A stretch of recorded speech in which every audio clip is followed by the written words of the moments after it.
Nós estamos ministrando sobre pureza sexual, imoralidade e pureza sexual. Para quem não veio, este tem sido o tema desde ontem à noite. Ministraremos hoje à noite também e amanhã sobre isso. E estamos passando por vários pontos importantes. Uma das últimas coisas que nós mencionamos aqui na noite de ontem foi sobre 1 Coríntios capítulo 6, versículo 18.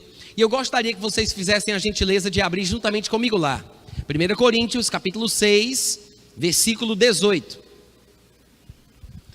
1 Coríntios 6, 18.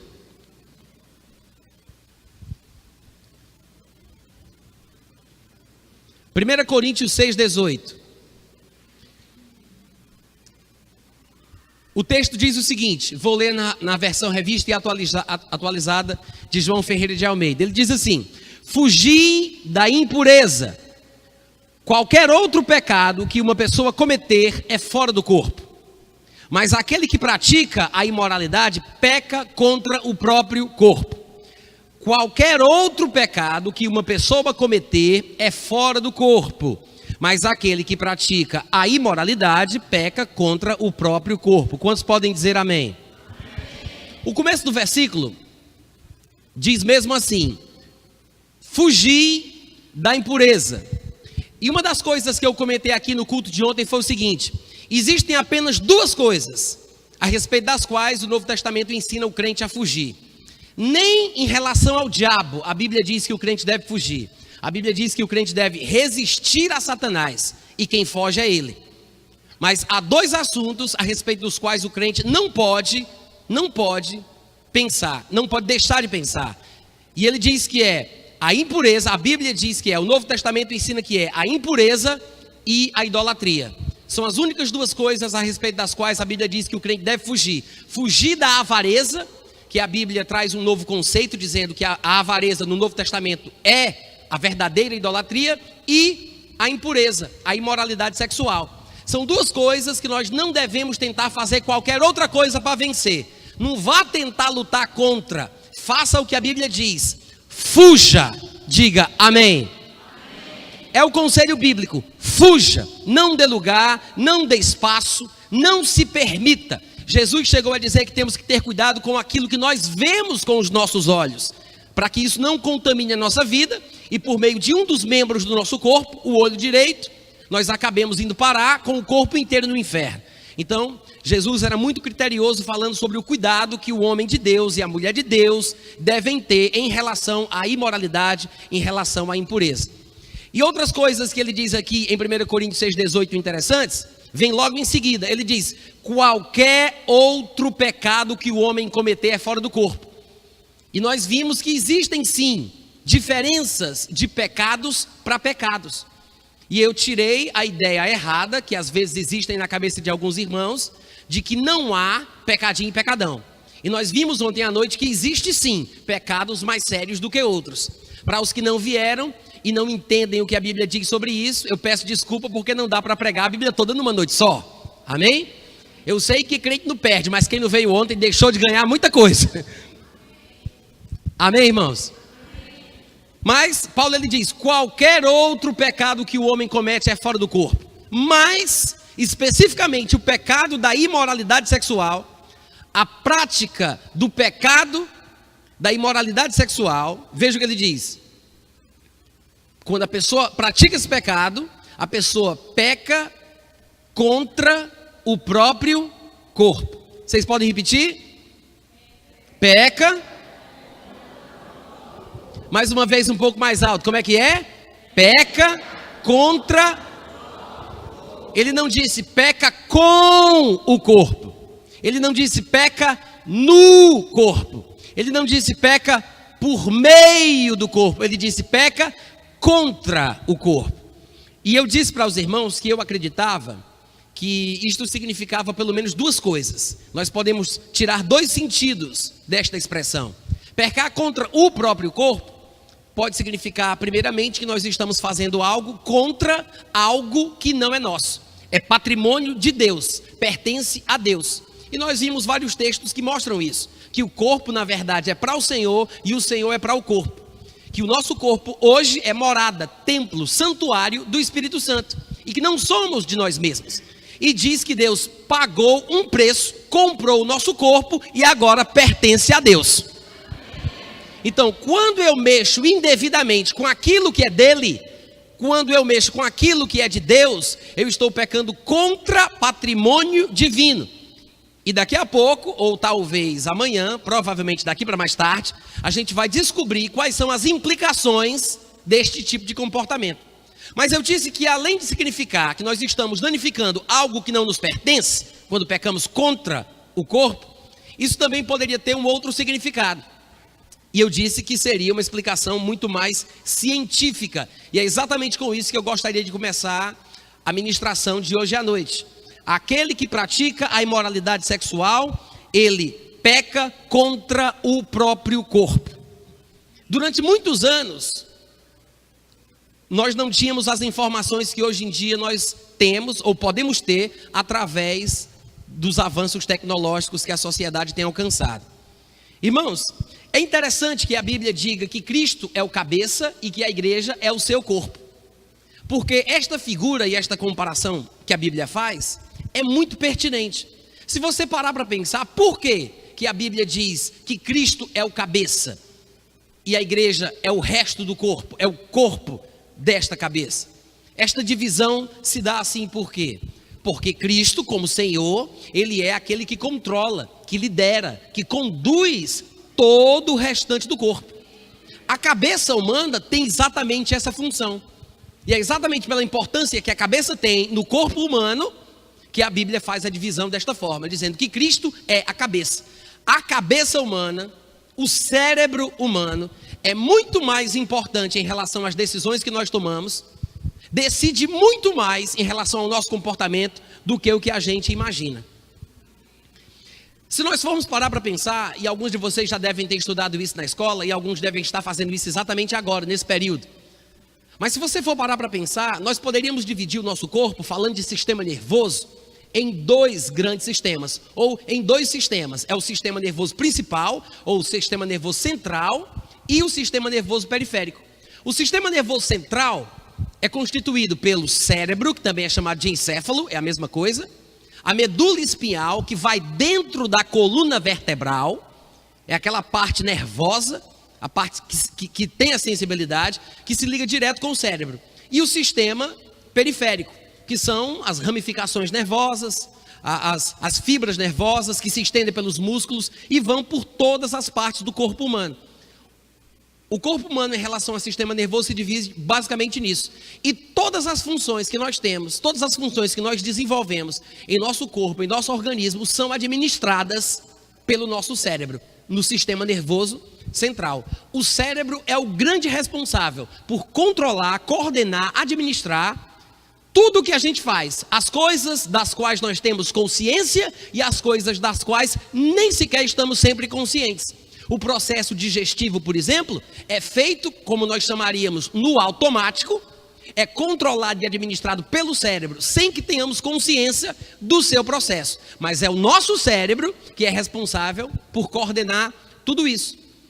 E eu disse que é importante a explicação que eu vou dar aqui, porque você vai entender o que é que acontece no cérebro humano, com a vida da pessoa que se deixa prender na pornografia, na masturbação compulsiva e em qualquer outro vício, qualquer comportamento compulsivo que altere o funcionamento normal do cérebro humano, vai fazer isso com ele, vai quebrar o seu cérebro. E eu vou explicar por quê.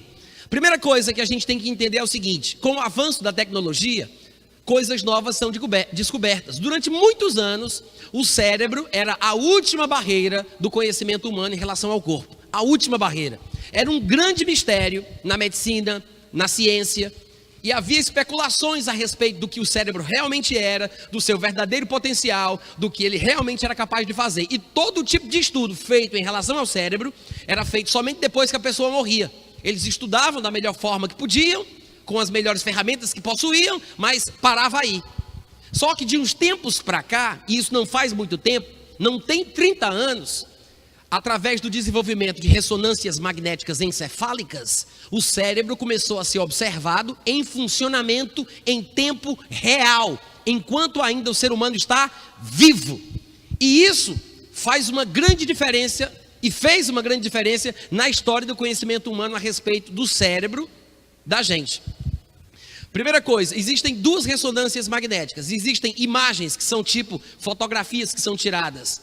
São imagens de ressonância magnética encefálica estrutural e existem imagens de ressonância magnética encefálica funcional, que vê o cérebro em funcionamento, como ele reage através de certos estímulos que são administrados à pessoa que passa pela ressonância. Às vezes uma substância química que é inserida no seu corpo, ou através de imagens, sons e coisas que são assimiladas pelos sentidos do corpo humano. Então, através dessas imagens de ressonância magnética encefálica, os médicos, os cientistas começaram a descobrir um mundo que até então era desconhecido.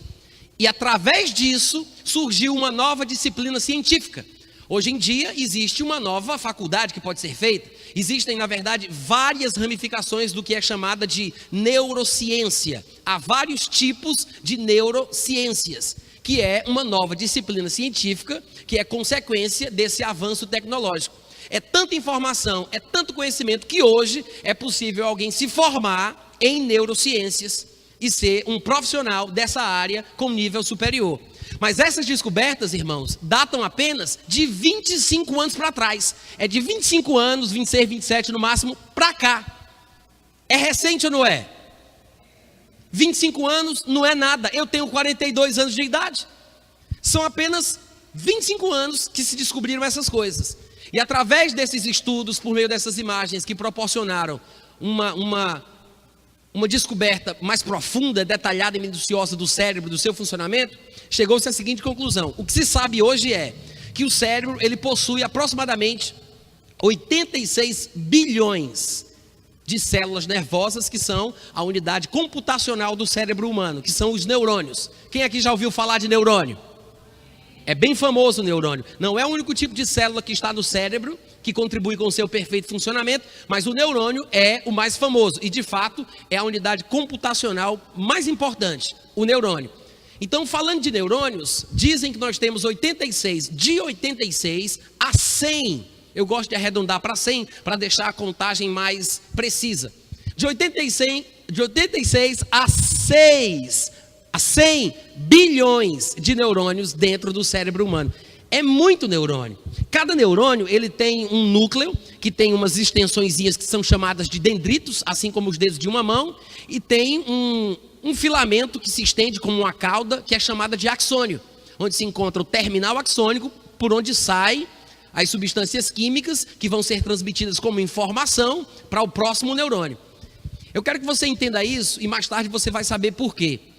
Dizem que se você pegar cada dendrito, que são esses dedinhos que saem do núcleo do neurônio, e pegar a extensão do axônio, que vai de 1 a 3 metros de comprimento, e esse axônio é bem fininho, que dizem que ele tem 1/100º da espessura de um fio de cabelo. Ou seja, ele é 100 vezes mais fino do que um fio de cabelo. Se pegar todos os axônios dos neurônios que estão no cérebro, com as extensões do núcleo, que são os dendritos, dizem que dá um comprimento total de 160 mil quilômetros. E dá para dar 4 voltas ao redor da Terra. É coisa demais. Eu só acredito porque quem está dizendo estudou. Porque se fosse por mim mesmo, eu ia dizer que era mentira. Mas é assim que eles falam. Além disso, outro dado importante e interessante, para que a gente observe o potencial e a capacidade do cérebro humano, há quem diga que o cérebro humano, como ele é constituído, parece que ele foi feito para que o ser humano viva mais de 1000 anos. E quando nós conhecemos um pouco mais a Bíblia, dá para a gente perceber que é verdade. Dá para viver inúmeras vidas de 80 anos, com o potencial que o nosso cérebro tem. Cada neurônio pode se conectar com mais 10 mil. Ele pode fazer 10 mil conexões com outros neurônios. Cada neurônio é possível se conectar 10 mil vezes. Essas conexões são também chamadas de sinapses. Cada conexão é uma cor, um cheiro, uma palavra, uma lembrança, algo da memória. É alguma coisa que você aprendeu. Se você fizer as contas, os cientistas dizem que um cérebro pode ter até 1 quatrilhão de conexões. 1 quatrilhão de sinapses. É um número tão absurdo que, para a gente ter uma noção da grandeza, da capacidade de aprendizagem do cérebro, porque o número de conexões fala sobre a capacidade de aprendizagem, para a gente ter uma noção, basta dizer que na Via Láctea, a nossa galáxia, nós temos 300 bilhões de estrelas. 300 bilhões. Você juntando aí mais 600 bilhões, 700 bilhões, 900 bilhões, aí vai dar 1 trilhão. Aí 200 trilhões, 300 trilhões, até chegar em 1 quatrilhão. Isso quer dizer o seguinte, que Deus fez o nosso cérebro com uma capacidade de ter mais conexões do que o número de estrelas que tem a Via Láctea.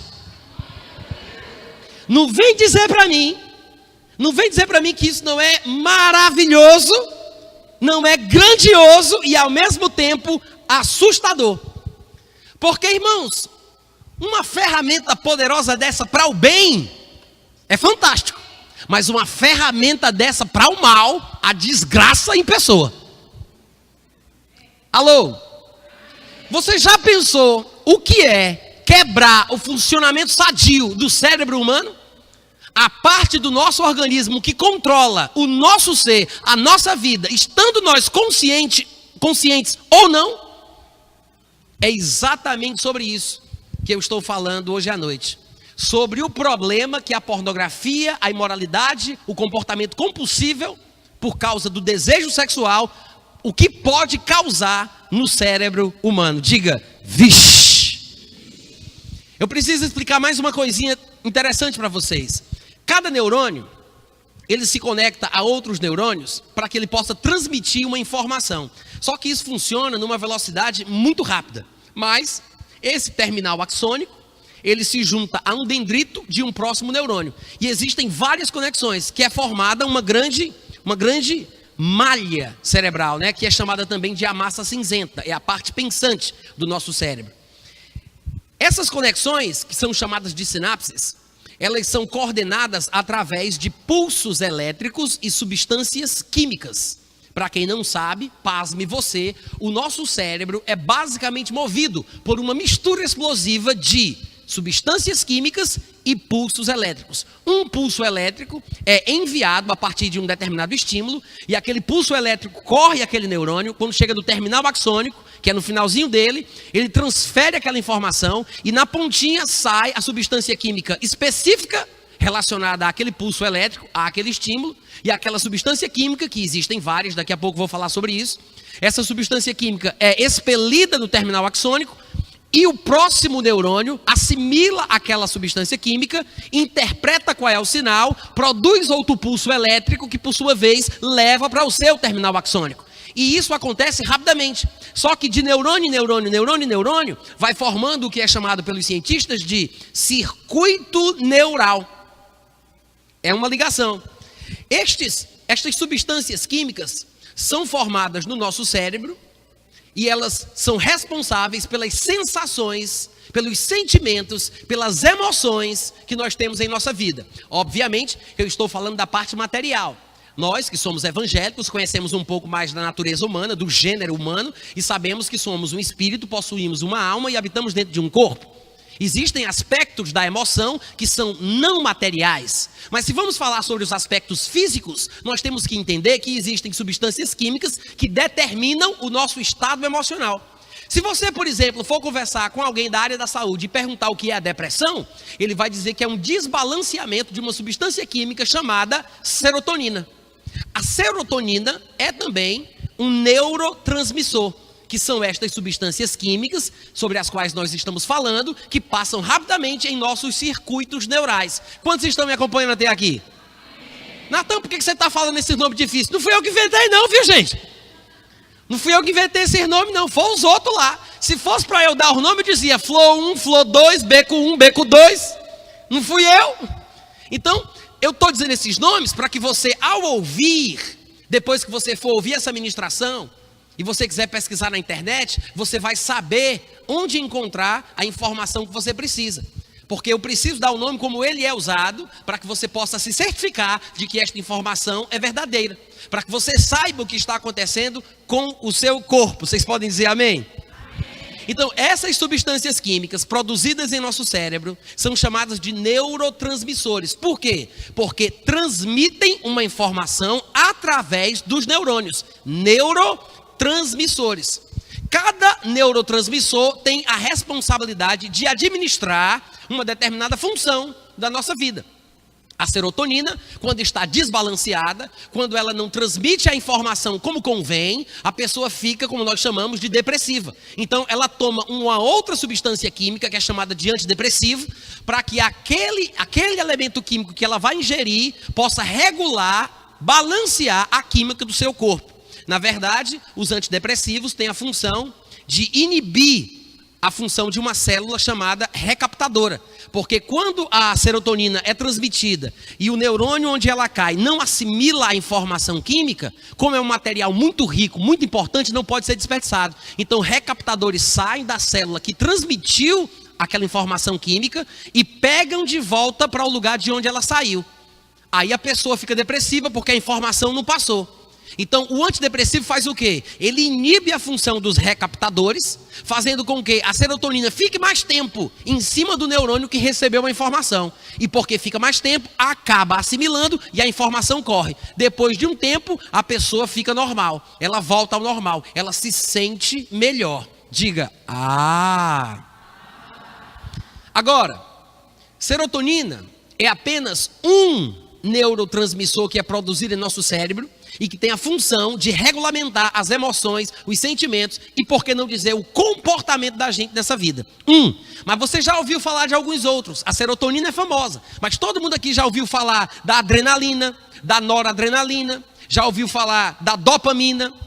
Não sei se vocês conhecem a dopamina, mas a dopamina vai ser o neurotransmissor importante, mais citado na nossa quase palestra de hoje à noite, né? Porque é a dopamina que é responsável pelo sentimento, pela busca do prazer, seja o tipo de prazer que for. Pode ser o prazer por comer comidas de teor calórico muito elevados, gorduras e assim por diante. Pode ser o prazer sexual, pode ser o prazer de tirar notas na escola ou de ser elogiado por alguém por ter um bom comportamento. A dopamina é o estímulo pela busca do prazer, da recompensa. Então o que acontece? Antes de continuar o que eu estou falando com vocês aqui hoje à noite, eu preciso explicar mais uma coisa. Existem dois aspectos principais do nosso cérebro que é importante que a gente entenda. Existe um lado do nosso cérebro que é chamado pelos cientistas e pelos médicos, pelos profissionais da saúde, de cérebro primitivo. Vocês podem repetir? Por que eles chamam de cérebro primitivo? Porque eles falam que é um cérebro que não foi, a parte do cérebro que não evoluiu, que ele vem dos nossos primórdios, da evolução humana, desde o homem primitivo. O que eles querem dizer, na verdade, é que é nesta parte do nosso cérebro que se encontram os nossos instintos. Os instintos, que é uma coisa que a gente não raciocina muito para usar. Ele simplesmente flui instintivamente. É a parte animalesca do ser humano, a parte animal, a parte bem primitiva. Então existe uma parte do nosso cérebro que é primitiva, é instintiva, e os médicos, os cientistas chamam de cérebro primitivo. E existe uma parte que é racional, inteligente, pensante, que é a parte que nós mais conhecemos. Quando nós olhamos desenhos, figuras do cérebro, o que é que a gente costuma ver? Aquele desenho daquele negócio enrugado que parece uma noz. Isso é o que? É castanha? É o que? É uma espécie de semente. Sabe aquele desenho do cérebro todo enrugado? Aquilo é o que a gente conhece. Essa parte do cérebro, a parte enrugada, que é a que a gente mais vê, que a gente mais encontra por aí nas ilustrações e nos desenhos, essa parte é a parte que raciocina, a parte pensante, a parte que administra. Essa parte é chamada de córtex, que é uma palavra em latim, que em português significa casca. É chamada assim porque o córtex, ele é na verdade um negocinho bem fininho, que tem mais ou menos 4 milímetros, mas é exatamente nessa parte, que é toda enrugadinha, porque se ela fosse aberta e esticada, ela daria numa mesa de jantar enorme. Então ela é toda enrugada para caber dentro da caixa craniana. Mas é a parte responsável por administrar todo o corpo humano, inclusive a parte do cérebro que é instintiva, porque ela envolve a parte instintiva. E a ciência já descobriu ao longo dos anos que é exatamente nesse córtex, nessa casca, que estão as funções diversas que nós temos em nossa vida humana. A parte do raciocínio, a parte da visão, existe uma parte aqui no córtex, nessa casca, no cérebro, que é responsável por olhar, por ver, enxergar, administrar, interpretar aquilo que está sendo visto. Outra parte é responsável por ouvir, por falar idiomas, por ler, por escrever e assim por diante. Cada parte, cada área do córtex cerebral, essa casca externa que a gente mais conhece, que é a parte enrugada, é responsável por uma função com a qual a gente lida todo dia. E existe uma parte em particular que eu queria que vocês aprendessem. É essa parte aqui da frente, ó, onde se encontra a testa. A fronte, né? Essa parte aqui é chamada de córtex pré-frontal. Vocês podem repetir essa palavrinha tão estranha? Córtex pré-frontal. É assim que ele chama. Essa parte aqui. Essa parte é uma das partes mais importantes do nosso cérebro. Por quê? Porque ela é a parte do cérebro, do córtex, responsável por analisar, julgar, decidir, saber o que é mais importante para mim, o que é que me faz mal, que decisão eu vou tomar, o que eu vou escolher. É exatamente nesse lugar onde se encontra o poder do julgamento, da análise e da decisão. Lá na parte do cérebro que é instintivo, se encontra um sistema chamado de sistema límbico, que eu estou dizendo os nomes apenas para deixar registrado na gravação. Vocês não precisam decorar nada disso, mas depois vocês podem pesquisar, aqueles que tiverem mais interesse. E dentro do sistema límbico tem um lugar chamado centro de recompensa, ou também chamado de circuito do prazer. Isso tudo no centro, no cérebro instintivo, no cérebro primitivo. A dopamina, que eu falei para vocês, que é o neurotransmissor responsável pela busca do prazer, que inclui o prazer sexual, é produzido na parte instintiva. Existem 3 lugares principais onde a dopamina é produzida. Eles são chamados de núcleo accumbens, área tegmental ventral e na substância negra. Uma vez que ela é produzida, ela corre um circuito neural, que também é chamado de circuito dopaminérgico, porque é por onde a dopamina faz o seu percurso dentro do cérebro, que é responsável por nos motivar a buscarmos coisas na vida. Buscar comida, buscar o sexo, buscar alcançar certos objetivos na vida. A dopamina nos motiva a alcançar um prazer, seja esse prazer em que área for. Quantos estão entendendo até aqui? Irmãos, agora eu quero fazer um comentário bíblico. Em Gálatas capítulo 5, está escrito que existem inúmeras obras da carne, que nós sabemos serem pecado. Toda obra da carne, pode tirar isso daí, tá? Para o pessoal não ficar prestando atenção lá. Tirar isso daqui, viu, Jessé? Então o que acontece? Toda obra da carne é chamada de pecado. Tudo que está ali é pecado. Só que se você parar para pensar bem, todas as obras da carne que são pecados, são na verdade distorções ou exageros de coisas autênticas que Deus criou. Para pensar. Ele fala sobre os prazeres da mesa, bebedice, glutonaria. Ele fala de prazeres sexuais, fornicação, imoralidade, impureza. E ele fala sobre os prazeres da vida social, porque somos seres sociais e precisamos viver uns com os outros. Precisamos de aceitação e de aceitar os outros, amar e sermos amados. Então, tudo que está citado ali é distorção de coisas que Deus fez no ser humano. Tudo que está ali é distorção do que Deus criou. O sexo foi Deus que criou, mas a perversão sexual, a imoralidade, a fornicação, a impureza, não é da vontade de Deus. A necessidade de comer, o desejo de comer, foi Deus quem deu. Mas a glutonaria e a bebedice também não é da vontade de Deus, não são expressões divinas. Da mesma forma, a vida em sociedade é uma coisa que Deus fez. O homem é um ser social porque Deus quis que fosse assim. Mas contendas, invejas, divisões, facções, essas coisas não são de Deus. Mas todas as obras da carne são distorções ou desequilíbrios de coisas que Deus nos deu. Sabe o que significa isso? Que tudo o que você levar ao extremo vai te prejudicar. Amém, irmãos? Até o que Deus fez, até o que Deus criou, até os prazeres da vida que Deus nos deu, se forem levados ao extremo, vão nos prejudicar. Irmãos, a vida cristã é uma vida de equilíbrio. nós não vivemos em função do prazer. E eu vou explicar já já porque eu estou falando isso em relação a tudo que eu disse sobre o cérebro. A vida cristã, nós não vivemos em função do prazer. O prazer sexual é uma coisa divina, mas se nós buscarmos o prazer antes de qualquer outra coisa, nós estaremos danificando o equilíbrio da vida que Deus queria que nós tivéssemos.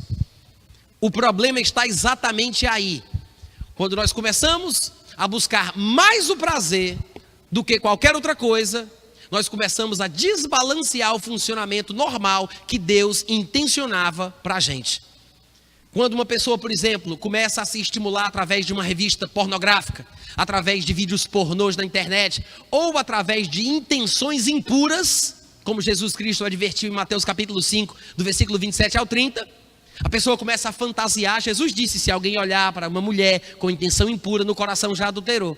Mas de repente a pessoa faz isso, ela não liga para o que Jesus disse, ela gostou daquilo que fez, daquilo que sentiu, começa a ter a prática da masturbação, se desenvolve naquilo e cada vez mais pratica mais. Sabe o que vai acontecer? A dopamina, responsável pela busca do prazer, vai encharcar o cérebro dela. Esse circuito, esse sistema dopaminérgico vai ficar mais cheio de fluxo de dopamina do que devia. A pessoa vai começar a ter mais consciência do prazer e vai sentir mais falta e necessidade do prazer do que qualquer outra coisa. Lembrando que a dopamina é produzida e ela corre principalmente no cérebro primitivo ou instintivo. E esse encharcamento de dopamina no cérebro instintivo vai fazer com que a pessoa comece a ser guiada em sua vida mais pelos instintos do que pelo raciocínio, pelo bom senso. Vai chegar um momento, se alguém não ajudá-la, ou se ela não tiver consciência do que está fazendo com o seu próprio corpo, vai chegar um momento que ela vai perceber que é tarde demais para se controlar. Ela treinou, condicionou o seu cérebro para um comportamento autodestrutivo e ela não percebeu o que estava fazendo. Depois de 2, 3, 5, 15, 20 anos, você vai encontrar uma pessoa viciada em pornografia, ou viciada no alcoolismo, ou viciada no cigarro, ou viciada no jogo, viciada em qualquer outra coisa. Você vai encontrar uma pessoa viciada na comida, no descontrole em relação à alimentação, e ela vai dizer, rapaz, eu sei que isso me faz mal, eu sei que isso me prejudica, eu sei que isso não é vida não, o problema é que eu não consigo sair, parece que é mais forte do que eu. É verdade ou não é? Vocês devem conhecer pessoas que já falaram isso. E infelizmente é possível que alguns que estejam aqui presentes, ou que nos ouvem através desse áudio ou desse vídeo, se sintam exatamente assim. É possível. Irmãos, o problema está exatamente na forma que nós administramos o prazer. Porque nós fizemos isso acontecer. Quando a dopamina é liberada, e você começa eu vou dar um exemplo mais prático. Eu fumei maconha durante muitos anos. Eu tinha uma prática de fumar maconha praticamente todos os dias. Quando eu comecei, na época eu tinha uns 13, 14 anos de idade, quando eu fumei o primeiro cigarrinho de maconha, eu fiquei drogado imediatamente. Já fiquei fora do normal, o meu estado de consciência foi alterado. Só que, à medida que o tempo ia passando e eu me habituava a fumar maconha, aquele sentimento que eu tinha, aquela sensação, né, como é que chama? De lombra, né? Que eu não sei o termo técnico para isso. Aquele estado da consciência alterada. Aquilo ali eu não sentia mais tão rapidamente com aquele cigarrinho como eu fumava antes. Então eu precisava de um cigarro maior, e eu precisava fumar uma quantidade maior de maconha para que eu pudesse sentir a mesma coisa. À medida que o tempo ia passando, a própria maconha em si já quase não fazia mais efeito. E é exatamente por isso que a maioria das pessoas que começa com uma dessas coisas acaba parando em uma cada vez pior.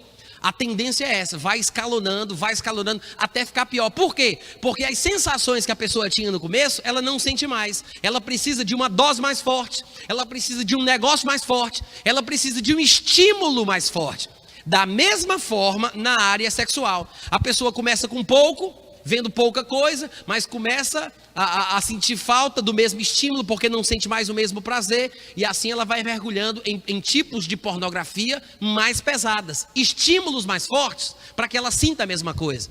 Porque depois de um tempo, aquele estímulo que ela já conhecia, fica comum. E nós chamamos isso de tolerância. O corpo agora já tolera aquela quantidade e já não se altera. É chamado também de habituação química. O corpo se habitua com aquela quantidade de química produzida em seu cérebro, então ele já não sofre mais alteração da consciência. Ele não se altera mais, ele quase não sente mais. Só que quando ele passa por isso, ele vai precisando de estímulos mais fortes. E é exatamente por isso que a pessoa, falando agora de pornografia, de masturbação, de compulsão sexual, é por isso que a pessoa sai de um determinado comportamento e passa para um comportamento completamente devasso, um comportamento reprovável. Começa pouco e depois fica muito. Tem pessoas, inclusive, segundo os cientistas têm falado, que mudam a sua orientação sexual. Homens passam a se sentir atraídos por homens, não porque sejam homossexuais ou porque tem um problema disso, mas porque precisam de estímulos mais fortes para alcançarem o prazer. A curiosidade dele faz ele buscar coisas mais fortes para que ele consiga sentir o mesmo prazer. Quem diz isso são cientistas que estão trabalhando a respeito desse assunto. São neurocientistas que descobriram que é possível quebrar o cérebro humano através da entrega compulsiva à pornografia. Então, resumindo, o que é que acontece? Quando a dopamina encharca o cérebro primitivo, o cérebro instintivo, a capacidade de raciocinar, de analisar e de decidir, que era a função do córtex pré-frontal, cai por terra. E acontece o que os cientistas chamam de hipofrontalidade. Hipo é uma palavra grega que é usada como termo científico para falar sobre uma coisa que está fora do normal, está aquém do que deveria estar. Nós conhecemos uma palavra no nosso meio que usa esse prefixo grego, hipotermia, né? É quando a pessoa tem uma queda de temperatura em seu corpo, grave, que pode até levá-la à morte. A hipotermia é isso. Hiper é o contrário, hiperatividade. É uma pessoa que é ativa mais do que a média, é mais do que o normal, hiperativa. Então, hipofrontalidade é o funcionamento aquém do normal nessa parte do cérebro que controla a capacidade de raciocinar, de analisar e de decidir. O que significa isso? Significa que quando a pessoa se entrega ao prazer que a dopamina busca, a sensação de prazer que ela tem pela masturbação ou por todo tipo de comportamento indevido, quando ela se desequilibra nessa busca pelo prazer mais do que qualquer outra coisa, quando isso parece ser o sentido da vida dela e é a única coisa que lhe dá alegria, sensação de bem-estar e etc., ela fica sem capacidade de controlar a própria vida. Diga amém. É tão importante a gente entender isso, porque, infelizmente, o mundo evangélico, de forma geral, não tem a menor ideia sobre esse assunto. Não tem a menor ideia. Pelo que eu tenho visto, pelo que eu tenho pesquisado, até os pregadores que falam sobre sexualidade, que falam de perversão sexual, eu nunca vi ninguém falando sobre isso. Eles falam de textos da Bíblia e graças a Deus pelas explicações que eles dão, eu também faço isso, vocês têm visto a gente pregar sobre textos da Bíblia, mas existe pouquíssima, para não dizer nenhuma, informação científica sobre o que acontece com o corpo quando o homem ou a mulher se entrega à busca do prazer sexual de forma compulsiva. Saiba disso, que quando a Bíblia diz que aquele que pratica a imoralidade sexual, ele peca contra o próprio corpo, isso pode significar que a pessoa está danificando o seu corpo. Ela está prejudicando o funcionamento normal que Deus queria que fosse, que existisse. O seu cérebro está sendo alterado. Existe uma sociedade americana que trabalha contra o vício, chamada ASAM, A-S-A-M, significa American Society of Addiction Medicine. Tem um site na internet, asam.org. É uma instituição muito competente, bastante reconhecida no meio científico e do pessoal da área de saúde. E recentemente, no dia 19 de abril de 2011, lembrando que nós estamos passando ainda para 2015, recentemente, depois de 5 anos de estudos com 80 profissionais, cientistas e médicos, depois de 5 anos de estudo, com dados laboratoriais precisos, eles fizeram uma declaração pública que chocou o mundo médico. Está lá no site, se você entrar lá, asam.org, é todo em inglês, mas você pode fazer uma tradução na internet aí pelo Google ou coisa parecida. Mas eles declararam que o vício não é o que as pessoas pensavam que era. O mundo científico não sabe, não entende o que realmente é o vício. Nós estamos falando aqui de vício no sentido patológico. Os cientistas e os médicos estão dizendo que o vício é, antes de qualquer coisa, uma doença cerebral crônica primária, como diabetes e hipertensão, que não tem cura, é irreversível, ainda que para Deus não haja impossível em nenhuma das suas promessas. Deus é um Deus de milagres, Deus é um Deus que cura, amém, gente? Mas o vício é isso. Eu sei que algumas pessoas poderiam pensar assim, mas Natan, eu acho que eu sou viciado em masturbação, eu acho que eu sou viciado em pornografia. Talvez você pense que é viciado pelas coisas que você está ouvindo, mas o vício só pode ser diagnosticado através de uma ressonância magnética encefálica funcional.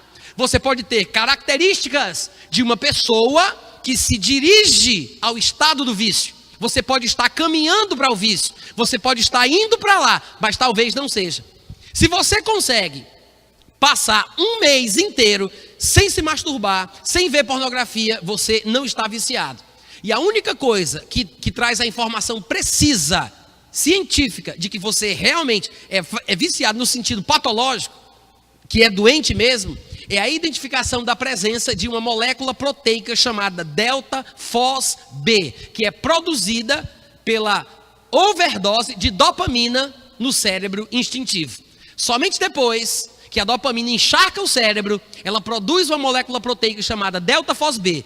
Quando a pessoa passa pela ressonância magnética encefálica funcional e a delta-FOS-B é identificada lá, então esta pessoa pode ser classificada viciada, no sentido patológico. É uma doença cerebral crônica e primária e irreversível, como diabetes e hipertensão. Mas, se você tem tido comportamentos compulsivos, se você não tem conseguido se controlar, se você se acha preso à masturbação, à pornografia e a coisas dessa natureza, é importante que você saiba, é melhor você fazer alguma coisa enquanto é tempo. Amém, gente? Tem um professor de fisiologia americano chamado Gary Wilson. Eu falei sobre ele rapidamente ontem à noite.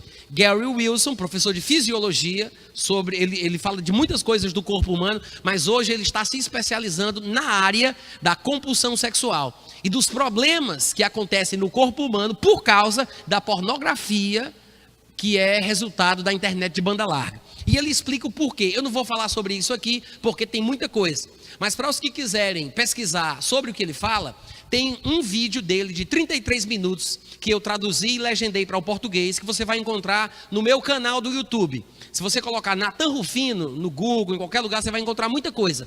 Procura no YouTube o meu nome, procura lá no meu canal, você vai ver um vídeo de 33 minutos. E o nome do vídeo é O Cérebro Adolescente se encontra com a pornografia de banda larga, com a pornografia da internet de banda larga. É uma coisa mais ou menos assim.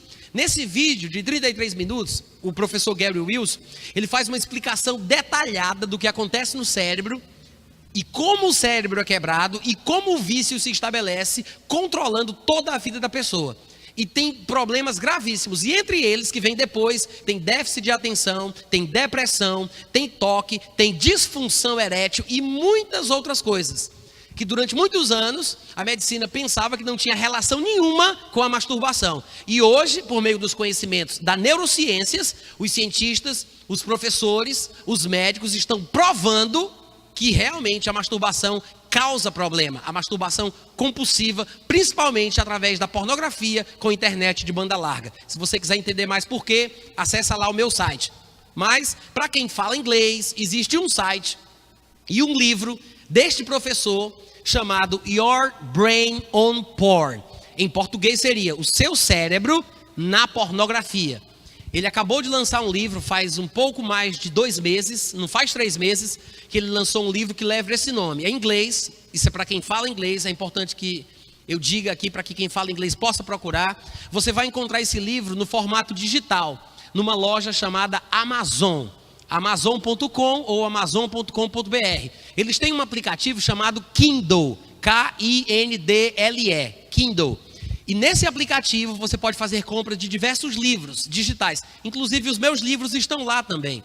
E você pode encontrar o livro desse professor de fisiologia chamado Your Brain on Board. Ou você procura por esse nome, ou você procura pelo nome Gary Wilson. Depois vocês podem acessar o meu site, natanrufino.com.br, e na parte de textos e procurar sexualidade, e lá vai ter um monte de informação sobre as coisas que eu estou dizendo aqui, para você pesquisar, para você crescer. Qualquer dúvida, eu estou nas mídias sociais, eu tenho Instagram, eu tenho Twitter, eu tenho Facebook. Fala comigo, manda mensagem e eu posso te orientar sobre o que você deve fazer. Quantos podem dizer amém? Então, gente, tudo isso aqui que eu estou falando é coisa recente demais. 25 anos não é nada, é descoberta fresca. Se você falar com os professores de universidade de hoje em dia, aqui no Brasil, se eles forem de escolas antigas e ainda usarem livros antigos, eles não vão saber do que você está ouvindo aqui.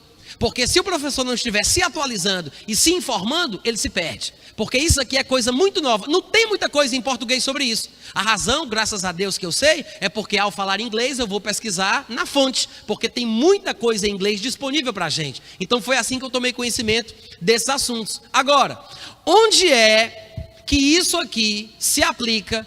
Como é que a gente pode tirar proveito para nós que somos crentes dessas informações? Primeira coisa, você tem que ficar apavorado.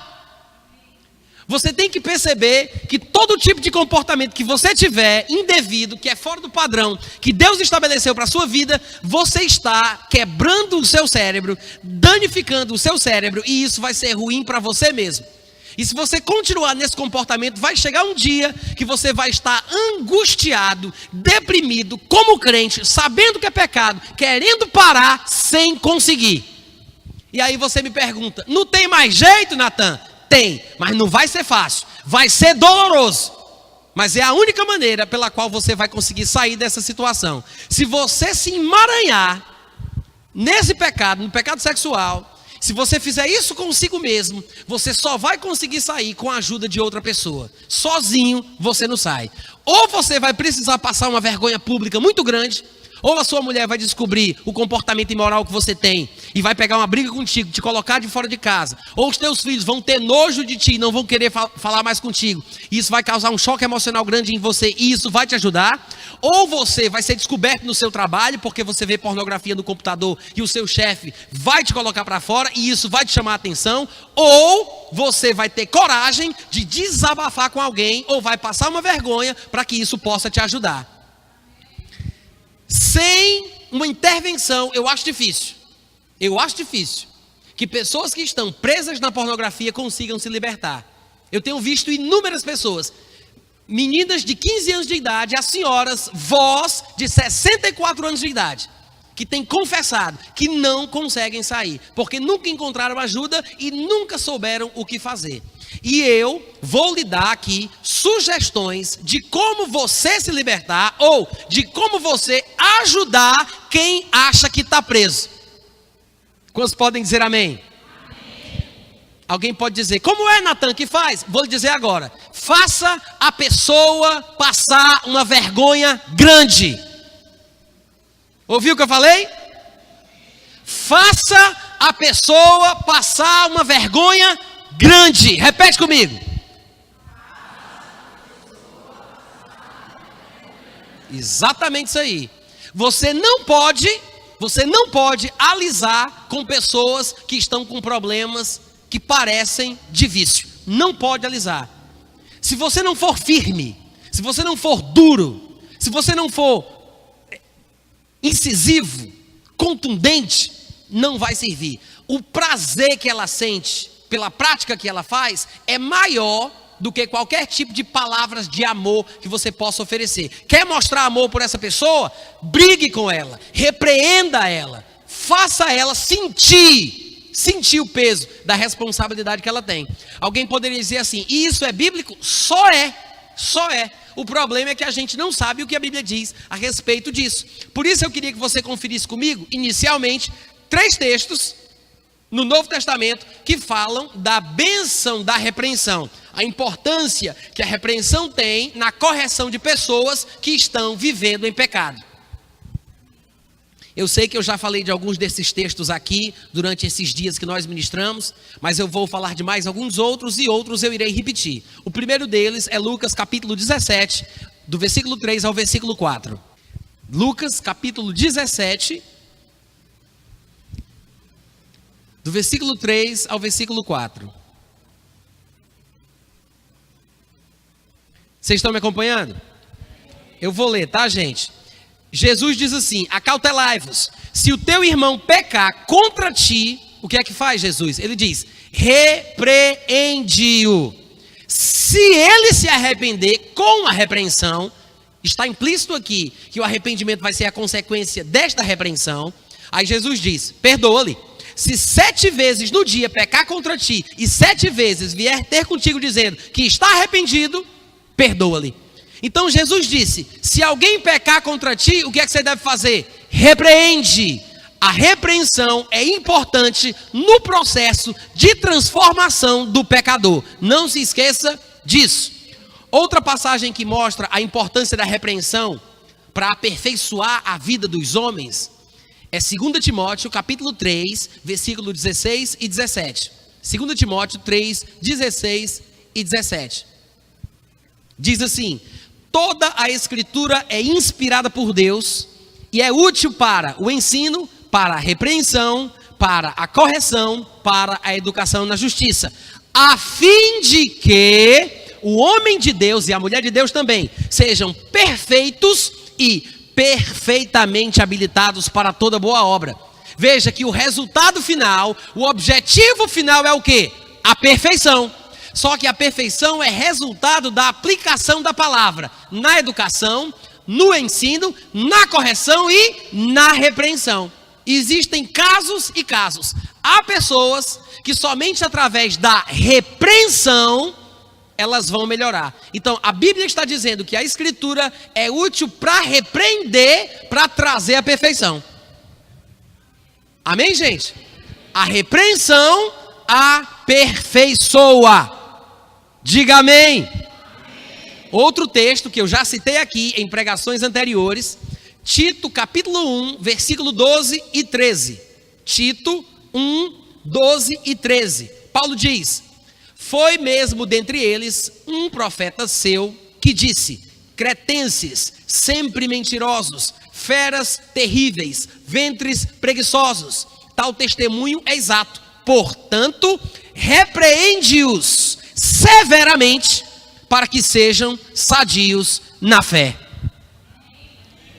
Paulo fala de características muito fortes. Ele diz que esses homens de Creta eram sempre mentirosos, feras terríveis e ventres preguiçosos. Tem jeito? Paulo diz como é que se resolve um problema desse. Como é que se muda uma pessoa assim? Como é que se muda um cara que é viciado em mentir, que é sempre mentiroso? Paulo disse: repreende severamente para que seja sadio. A saúde espiritual, em alguns casos, só virá depois de uma repreensão severa. Diga amém. Isso me lembra, gente, olha aqui para mim. Isso me lembra de uma história que um amigo meu me contou quando eu ainda morava no Rio de Janeiro. Nós estávamos em uma grande avenida e tinha carros indo e vindo nas duas mãos. E tinha um canteiro no meio. Eu estava nesse canteiro e tinha uma mãe de uma criança que estava no meio do canteiro. E a filha dela estava na calçada, onde estava parado um ônibus, e ela demonstrava querer passar na frente do ônibus para se encontrar com a mãe que estava no meio do canteiro junto comigo. Só que tudo isso acontece em frações de segundos. E da posição que meu amigo se encontrava, não era eu, era o meu amigo. Eu acho que eu disse que era eu, não foi? Era o meu amigo que me contou. Então ele viu um carro vindo em alta velocidade na mesma mão do ônibus, e ele percebeu que se a criança passasse na frente do ônibus para se encontrar com a mãe, esse carro pegaria essa criança. E tudo isso muito rápido.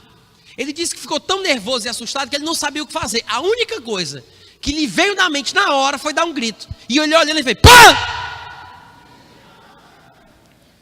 Esse susto que vocês tomaram é a reação natural que o grito causa. É exatamente o que aconteceu com a menina. Ela se assustou, derrubou o que tinha na mão, ficou tremendo, mas tremendo, viva. O carro passou e ele salvou a vida dela. Agora eu lhe pergunto: Se um grito dado na hora certa pode salvar uma vida, por que uma palavra dura de repreensão não pode? Pode. Pode. Um grito dado na hora certa salva. Da mesma forma, irmãos, uma palavra um pouco mais dura, uma palavra de repreensão, pode reorientar os sentimentos e as prioridades da vida de um crente que é desleixado, que é desrespeitoso, que tem problema, que está com vício na masturbação e assim por diante. Quantos estão entendendo? É por isso que em Tiago, no capítulo 5, no versículo 16, ele diz: confessai, pois, os vossos pecados uns aos outros e orai uns pelos outros para serdes curados. Ele diz: confessai, pois, os vossos pecados uns aos outros. Poucas pessoas usam esse versículo, poucas pessoas praticam esse versículo, quando na verdade deveriam estar fazendo isso há mais tempo. Todo mundo se lembra de 1 João capítulo 1, versículo 9, que se eu confessar a Deus, Ele é fiel e justo para me perdoar o pecado e me purificar da injustiça. Aí o cara peca, aí só conta para Deus: Deus, eu te confesso, porque está escrito em 1 João 9, que se eu confessar o pecado, tu me perdoa e me purifica. Mas eu te peço que tu não conte para o meu pastor, não conte para minha esposa, não conte para não sei quem, só fica entre eu e ti. Então esse segredo acomoda a pessoa e ela se acostuma, se esconde através do conceito da graça para poder pecar. E não percebe que nós temos versículos que são ferramentas para cada ocasião. Eu não posso usar 1 João 9 quando eu deveria usar Tiago 5,16. Há momentos em que confessar para Deus não é suficiente. Eu preciso confessar para outra pessoa. Por quê? Porque essa relação vai me dar uma sensação de vergonha. Eu não vou me sentir bem de me expor, de mostrar o meu erro, mostrar a minha falha, de dar a cara a tapa. Mas é essa sensação de vergonha, de culpa e de responsabilidade que vai ser a mola propulsora para eu mudar a minha vida. É isso que eu preciso, é isso que talvez esteja faltando. Eu peco e escondo, eu peco e escondo, eu peco e escondo. Esconder o pecado é lutar e planejar contra mim mesmo. Vocês estão ouvindo, gente? É por isso que é importante a vergonha, o confronto, a repreensão. É preciso que tenhamos amigos que nos amam a ponto de falarem a verdade para nós, para os quais nós possamos nos abrir, falar dos nossos erros e eles digam: olha, eu te amo, isso é errado, você está indo num caminho perigoso, é realmente um pecado mortal e você precisa mudar a sua vida. Vamos orar, vamos buscar forças em Deus, mas desse jeito você não pode continuar. Precisamos disso. E nós que estamos na frente, na liderança, pessoas que têm oportunidade de ajudar os outros, que têm um pouco mais de maturidade, um pouco mais de conhecimento da Bíblia, podem e devem causar esta mudança nos outros. Eu sei que pregação, assim como vocês estão ouvindo, que é chocante, que é forte, ela também surte efeito. Pode ser uma relação mais pública, porque não estamos na intimidade de uma conversa particular. Mas quando você está fazendo alguma coisa errada, palavras como essa, por mais que ninguém saiba, te incomodam de uma forma tal que você pensa que todo mundo sabe que eu estou falando com você. Essa sensação, esse mal-estar, essa sensação de culpa, essa vergonha, pode ser o que você precisava para tomar uma decisão de qualidade para mudar a tua vida. Há passagens que mostram isso. E eu quero que você abra comigo em 2 Tessalonicenses capítulo 3, para que você observe claramente o que Paulo diz lá. 2 Tessalonicenses capítulo 3. 2 Tessalonicenses capítulo 3. Todo mundo encontrou? No versículo 14, vamos ler o 14 e o 15. Paulo diz assim: caso alguém não preste obediência à nossa palavra dada por esta carta, por esta epístola, notai-o, ou seja, marca ele. Ele não está obedecendo o que eu falei, não? Marca ele, notai-o. Nem vos, no plural, hein? Não vos, falando com o povo da igreja, falando com os membros, os irmãos, não vos associeis com ele. Para quê, Paulo? Para que isso, pelo amor de Deus? Para que ele fique envergonhado. Diga, manda mais, Jesus. Ih, foi fraca agora. Paulo disse, notem quem é esse sem vergonha que não obedece o que eu digo. Olha o que Paulo está dizendo. Notem quem é e vocês combinem de não falar com ele. Não se associem, não se misturem com ele. Alguém pode pensar que isso é muito forte, mas irmãos, pessoas que nós amamos, que estão num caminho perigoso, precisam às vezes de tratamento de choque. Alô? E no versículo 15 ele acrescenta, todavia não o considereis por inimigo. Ou seja, vocês não vão fazer isso sentindo que ele é inimigo de vocês, pensando que ele é inimigo, considerando ele como inimigo. Não tem nada a ver, é muito pelo contrário. Ele é um irmão. É uma advertência de irmão. Então não o considereis como inimigo, mas façam isso como uma advertência que é feita por um irmão. Irmãos advertem. E às vezes Paulo diz, é preciso fazer a pessoa passar vergonha. Diga amém. Irmãos, cada caso é um caso, e há situações e situações. Mas é importante que a gente enxergue isso na Bíblia. É importante, porque se eu não sei como é que as coisas funcionam, se eu não sei que esse choque é importante para causar uma emoção forte, para que ele possa reiniciar o seu cérebro, resetar o seu cérebro, se eu não sei que isso é importante para que produza uma mudança, eu não vou ter coragem de tratar mais duro, mais forte, eu não vou ser incisivo, não vou repreender, porque vou achar que não é expressão da natureza de Deus. Muito pelo contrário, é preciso repreensão para que as pessoas sejam sadias, para que elas sejam perfeitas, para que elas possam transformar. Outro texto que mostra isso claramente é 2 Coríntios, capítulo 7, do versículo 8 ao versículo 10. Paulo diz assim, ainda que eu tenha contristado vocês, entristecido vocês, com a carta que eu vos escrevi, ele diz, eu não me arrependo disso. Olha o que Paulo falou, eu entristeci vocês por causa de uma carta que eu escrevi. E ele diz, não me arrependo disso, embora eu até já tenha me arrependido com aquela carta que vos entristeceu por breve tempo.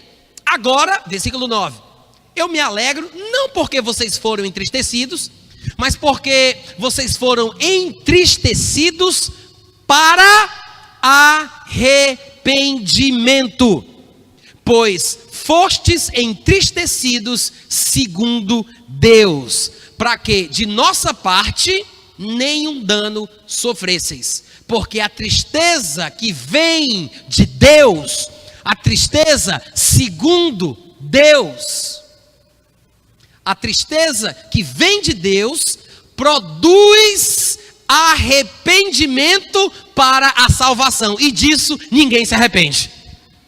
Existe uma tristeza que vem do mundo que produz morte, e o problema é que tem muito crente que nem sabe que tem tristezas que são de Deus. Tem muito crente metido a besta que pensa que crente não pode ficar triste, que crente é para ser sempre alegre, que é para sempre se alegrar, mas não é verdade. A Bíblia ensina que existem situações na vida do crente que ele precisa se entristecer, se afligir, lamentar e chorar. E se ele não fizer isso, se ele estiver vivendo em pecado, isso é muito ruim. Então Paulo disse, eu escrevi uma carta muito dura, eu sei que a carta entristeceu vocês, mas eu não me arrependo, porque essa tristeza que vocês sentiram foi causada pelo próprio Deus. Porque a tristeza de Deus produz arrependimento. Amém, gente? Sabe o que significa isso? Aqueles crentes que não estão nem aí para nada, que vivem no pecado, que já chutaram o pau da barraca, eles até gostariam de serem sensíveis, de serem espirituais, mas não sabem como fazer. Eles dizem, eu até gostaria de me arrepender, mas eu não sei, eu não sinto mais, eu sei que estou errado, eu sei que é pecado, eu queria me sentir mal, mas eu nem me sinto mais, eu já estou tão acostumado que eu não sinto mais nada, parece que eu estou dormente. Como é que eu faço para ajudar uma pessoa dessa? Faça ele passar uma vergonha grande, cause nele uma tristeza profunda, porque a tristeza que vem de Deus produz o arrependimento. Não sabe como fazer não? A tristeza de Deus produz. Diga aleluia. Em Tiago, capítulo 4, a partir do versículo 7, ele diz: sujeitai-vos, portanto, a Deus, mas resisti ao diabo, e ele fugirá de vós.